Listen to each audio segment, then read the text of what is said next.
उत्तर प्रदेश के सहारनपुर में दारुल उलूम देवबंद ने अपने कैंपस में महिलाओं और बच्चों के प्रवेश पर पाबंदी लगा दी है। ये पाबंदी 7 अप्रैल से 17 अप्रैल तक के लिए लगाई गई है।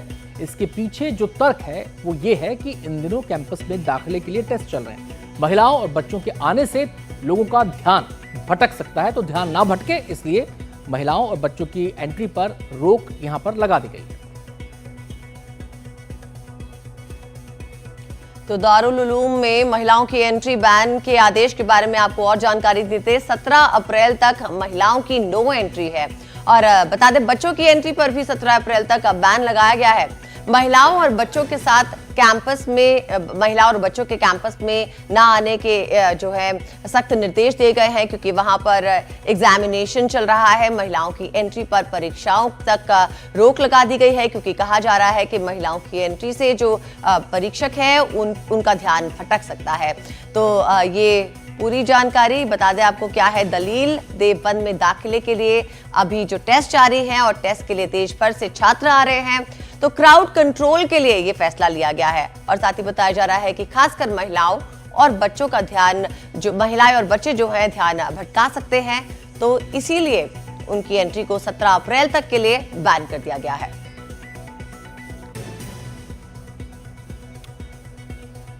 तो आपको बताएं कि दारुल उलूम के जो कई फतवे होते हैं वो अक्सर विवादों में आ जाते हैं। तो दारुल उलूम ने कब कब कौन कौन से ऐसे फतवे दिए हैं जिनको लेकर विवाद खड़ा हुआ है, उसकी टाइमलाइन हम आपको बता रहे हैं। 2024 के अंदर गज़वाए हिंद यानी कि भारत पर इस्लामी विजय, गज़वाए हिंद वैद, ये बात इसको लेकर फतवा जारी किया गया। ये 2024 का मामला बता रहे हैं। 2022 के अंदर ही एक और विवादित फतवा जारी हुआ। वो क्या था?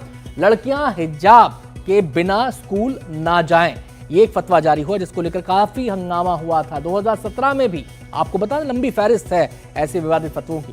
पुरुषों और महिलाओं का साथ खाना हराम है यानी कि जायज नहीं है, ये फतवा तक जारी कर चुका है दारुल उलूम।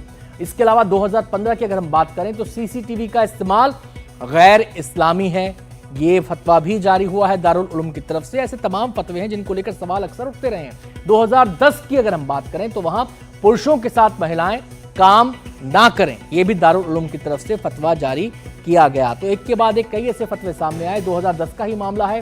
दोनों का साथ काम करना गैर इस्लामिक है, यानी कि महिला पुरुष अगर दोनों साथ काम करते हैं तो वो इस्लामिक नहीं है, ये फतवा दारुल उलूम ने जारी किया था। फतवे में फोटोग्राफी को हराम बताया गया था, ये भी 2010 की ही बात है, जो हम लगातार बता रहे हैं कि एक के बाद एक कई ऐसे फतवे आए जिनको लेकर दारुल उलूम पर भी सवाल उठे, उन फतवों को जारी करने वालों पर भी सवाल उठे।